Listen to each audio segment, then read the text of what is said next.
ค่ะสวัสดีค่ะสวัสดี FC ทั้งช่องของสงกรานต์นะคะเป็นจั่งใดเนาะพี่น้องหมู่บ้านนี่หวยออกเป็นจั่งใดคะเลขคือออกจังซั้นแอดซื้อ77ไปออก88พี่น้อง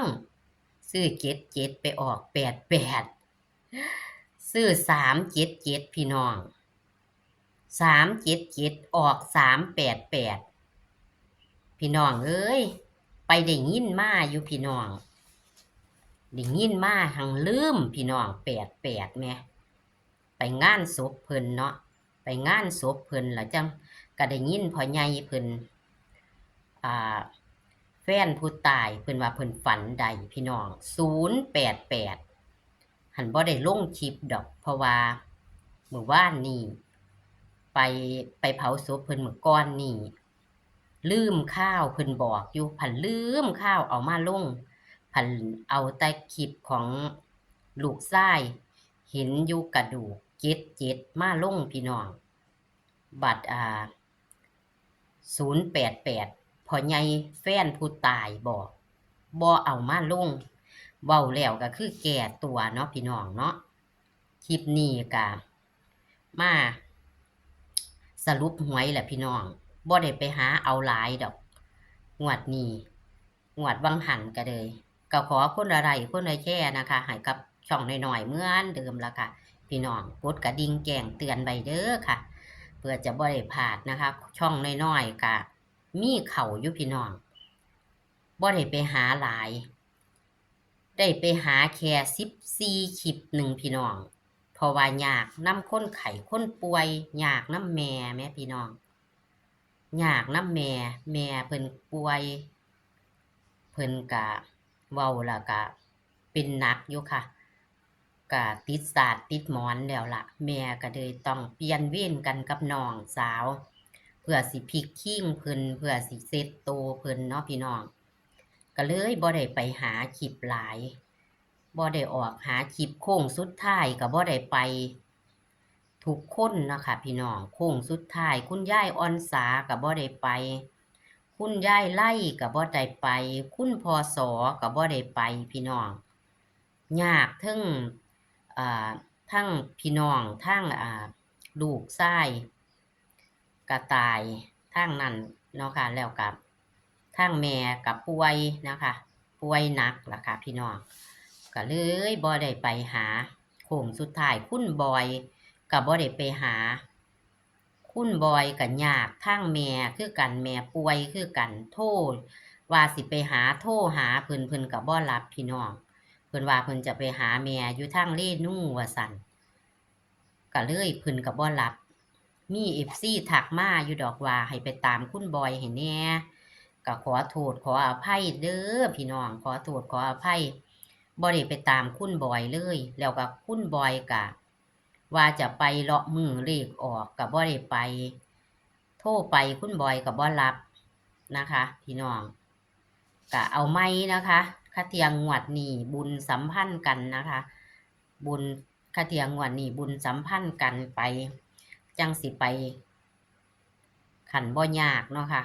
หรือว่ามันจะยากไปหน้าก็บ่จักเพราะว่าแม่ก็ป่วยหนักนะคะก็บ่รู้ว่าจะเป็นมื้อใดก็เว้าก็อยู่ดีสำบายเนาะค่ะก็บ่ได้แซงเพิ่นก็คือเพิ่นก็รอแต่ใจนะคะแม่ก็เลยแม่ก็รอแต่ใจก็บ่ก็เบิ่งแต่ใจกันไปล่ะค่ะพี่น้องก็เลยยากๆยุ่งๆอยู่นะคะแม่ลำดวนก็บ่ได้ไปเพิ่นสิบวงสรวงก็บ่ได้ไปถ่ายถ้ำเลยค่ะมื้อนั้นน่ะปู่ขาวก็บ่ได้ไปค่ะพี่น้องหลายผู้หลายคนอยู่บ่ได้ไปเอาโค้งสุดท้ายนะคะขอโทษขออภัยค่ะแต่ว่าเลขนะคะพี่น้องเลขไปเอาหน่อยๆคลิปไปเอา14คลิปก็เข้าอยู่ดอกค่ะมันเป็นของคลิปของแอดเองค่ะที่เข้ามีแต่ของแอดเข้านะคะของผู้อื่นก็บ่เข้านะคะใกล้เคียงนะคะของผู้อื่นของแอดนี่เข้าแบบว่าเลขประจำวันแม่พี่น้องเลขประจำวันก็เข้าดีเข้าทั้ง2คลิปเลย คลิปที่ลงไปผิดมื้อวันที่1ก็เข้าที่06พี่น้องเอ้ยเข้า06ตรงๆเลยคลิปแรกที่ลงไปว่าวันที่1ที่FC ว่าบ่แม่นวันที่นี้เลขออกวันที่2ว่าซั่นแต่ว่าแอดก็บ่ลบทิ่มแอดได้ลงไปแล้วเข้าที่06เด้อพี่น้องเอ้ยนี่เข้าที่06เด้อค่ะเลขประจำวันเด้อค่ะพี่น้องเข้าที่06นะคะตรงๆเลยค่ะเลขประจำวันพฤหัสเด้อค่ะนี่ที่ลงไปแอดลงไปผิดนะมันผันเข่าอีหลีพี่น้อง06ตรงๆเลยค่ะพี่น้องแล้วก็วันที่2ก็เข้า88เด้อพี่น้องวันที่2ก็เข้าทั้ง2คลิปเลยค่ะเลขประจำวันเข้า88นะคะเลขบ่ได้กลับเลขประจำวันนี้บ่หลายหางคันได้เลขเด่นมาคือมาจับเอาเลยค่ะบ่พลาดเข้ามา3งวดนี่ล่ะเด้อค่ะเด้อ3งวดซ้อนล่ะเด้อค่ะเลขประจำวันนี่เข้า2คลิปอีกต่างหากบ่ผิดหวังค่ะลงไปบ่ผิดหวังคันผู้ใดซื้อตามคลิปแรกก็เข้าตามคลิป2ก็เข้าเด้อค่ะพี่น้องแล้วก็มาของแอดเองค่ะพี่น้องของแอดฝันตองวดเนาะพี่น้องเนาะบ่ได้แท้เอาน้ำเข้าหน้าเอาน้ำเข้าสาบ่ได้แท้มันเลขอยู่บ้านเจ้าของพี่น้องเอ้ยล่ะที่นี่เลขบ้านเจ้าของ360แม่พี่น้องเข้าที่6006แม่พี่น้องคันตัดเล่นนะคะก็เข้าที่0660เด้อพี่น้องเด้อนี่ก็คือฝันตองวดของแอดเด้อค่ะฝันของแอดเข้าอยู่ค่ะพี่น้องฝันแบบนี้มันอยู่วนเวียนอยู่ตาเลขบ้านของแอดเลขบ้านมาออกดีคักแท้พี่น้องออกบ่ออก3663ก็มาออก60เบิ่งแน่แล้วก็ฝันรอบ2นี่ก็ฝันรอบ2ก็ฝันว่าแฟนผู้แฟนเพื่อนสาวมานอนเฮียงบัดใดแท้เลขก็อยู่เฮียนกับของก็เอาบ้านเลขที่ลงให้อยู่ค่ะพี่น้องนี่แหละค่ะแต่บ่ได้ตัดให้ก็เป็นบ้านเลขที่อีกคือเก่าค่ะฝันรอบ2ก็เลยแอดก็บ่ถือดอกแอดก็บ่ซื้อเห็นเขาซื้ออยู่06มาลางว่าซั่นแอดก็บ่ซื้อพี่น้องย้านหมดเงินหลายตัดเล่นมันก็จะได้6006เพราะว่า3663มันออกไปแล้วเนาะออก2เที่ยไปแล้วมันเหลือ6006มาออกซ้ำพี่น้องเอ้ยเลขบ้านของแอด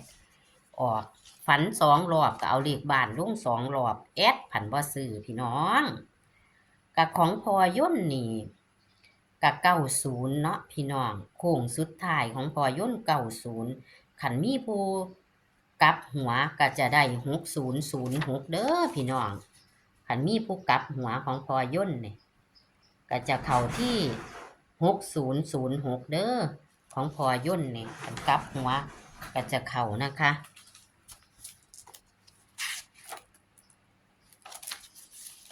ก็ประมาณเข้า5คลิปเด้อค่ะ14คลิปเข้า5คลิปนะคะของคันได้ไปเอาโค้งสุดท้ายก็อาจจะเข้านะคะของพศของแม่ไล่นะคะของพอย่นรอบแรกกับบ่เข้านะคะพี่น้องรอบแรกกับบ่เข้าของพอย่นไปเข้าโค้งสุดท้ายแต่ว่ากลับหัวเอาของพอย่นแม่หนูกับบ่เข้าค่ะแม่หนูเสียดาย06แม่หนูให้จังหวัดก่อนมาเข้างวดนี้มาออกย้อนหลังของแม่หนูนะคะอันนี้บ่เข้าเด้อค่ะของแม่หนูนี่บ่เข้าของคุณยายบุญกับบ่เข้าพี่น้องของคุณยายบุญถ้าซับเลขบ้านเพิ่นกลับหัวก็จะเข้าอยู่นะคะ09จังซี่คันบ่ตัดให้ดอกค่ะแอดก็บ่ตัดให้นะคะ09กลับหัวก็จะเป็น06เนาะพี่น้องของคุณยายบุญหลีเนาะแต่ก็ตามคือเก่าค่ะพี่น้องอันนี้คุณแม่ไล่ก็คือกันค่ะคุณยายไล่คุณแม่ไล่นี่ก็ให้097 ถ้าตัดให้มันก็จะ06นะคะตัวตัดให้มันก็จะเป็น09กลับหัวก็จะเป็น06ค่ะแม่ไล่ก็เลยก็บ่เข้าดอกค่ะถ้ากลับหัวเอาตัดเล่นก็จะเข้าอยู่ของแม่ไล่ได้ไปตามเที่ยเดียวพี่น้องของพศก็มีขึ้นมีลงอีกคือเก่าค่ะพี่น้องเพิ่นให้89ออก88เนาะพี่น้องลดแต้มหนึ่งให้78ก็ไปออก88ก็ขึ้นแต้มแหมพี่น้องขึ้นแต้มลงแต้มของพศก็เลยเอาเลขมีเข้ามีหลุดนะคะก็ตามคือเก่าค่ะแต่เสียดายจะบ่ไปตามโค้งสุดท้ายของเขาเจ้าแล้วค่ะของคุณยายออนสากับบ่เข้านะคะ คุณยายออนสาคันบ่เข้าก็ว่าบ่เข้าเด้อคุณยายออนสากับ855865686494กับบ่เข้าเด้อค่ะคุณยายออนสาแต่เฮาก็ไปตามคือเก่านะคะมีเข้ามีหลุดพอวงกับบ่เข้าค่ะพี่น้องพอวงกับบ่เข้านะคะเลขมีเข้ามีหลุดค่ะแต่ก็ตามคือเก่าโค้งสุดท้ายของแม่หนูกับบ่เข้าค่ะพี่น้องโค้งสุดท้ายของแม่หนูกับบ่เข้านะคะแต่ว่าเลขเพิ่นให้ตั้งงวดก่อน06มาเข้างวดนี้มาหลอยหลังของแม่หนูมาหลอยหลังเด้อค่ะพี่น้องเพิ่นว่าฝันแต่เห็ดฝันว่าแต่ได้เก็บเห็ดบัดใดแท้เลขตัวเก่าที่เพิ่นให้ไว้งวดก่อนมาเข้ามาออก06เอาอันนี้ก็โค้งสุดท้ายของแอดนี่ล่ะเสียดายพ่อใหญ่เพิ่นให้มาอยู่แอดลืมลงพี่น้อง088เพิ่นให้มาลืมแล้วก็บ่ได้ซื้อนำโค้งสุดท้ายเลยเอาแต่เลขลูกชายไปเห็นหมู่ของลูกชายนี่ล่ะค่ะไปเห็นอยู่กองไฟหรือว่ากระดูกของแม่ใหญ่77พี่น้องมันผันออก88เนาะโอ้ยออก88แต่ว่าพศอายุของพอนี่แหม90พี่น้องคันตัดลิ้นมันก็จะเป็น6006เนาะแต่มันก็บ่เข้าดอกค่ะเพราะว่ามันจะเป็นหลายตัวเนาะพี่น้องเอาก็งวดหน้าเอาใหม่ค่ะแต่ว่าฝันของแอดก็ยังเข้าอยู่เป็น6งวดซ้อนแล้วเด้อพี่น้องบัดนี้เอาขอให้พี่น้อง FC ถูกหวยรวยเบอร์ผู้ใดถูกหมู่บ้านก็ดีใจนำเด้อค่ะพี่น้องก็จะพยายามหาแนวทางดีๆเด็ดๆมาฝากพี่ฝากน้องคือเก่าล่ะค่ะพี่น้องช่องน้อยๆของสงกรานต์ก็ขอฝากเนื้อฝากตัวคือเก่าเด้อค่ะเอาคลิปนี้ก็ขอฝากเป็นแนวทางไว้เด้อพี่น้องก็รอชมคลิปหน้าเด้อค่ะเลขประจำวันกับเข้าถึง2คลิปพี่น้องคลิปนี้ก็ขอโชคๆหมานๆในงวดต่อไปคืองวดวันที่16พฤษภาคม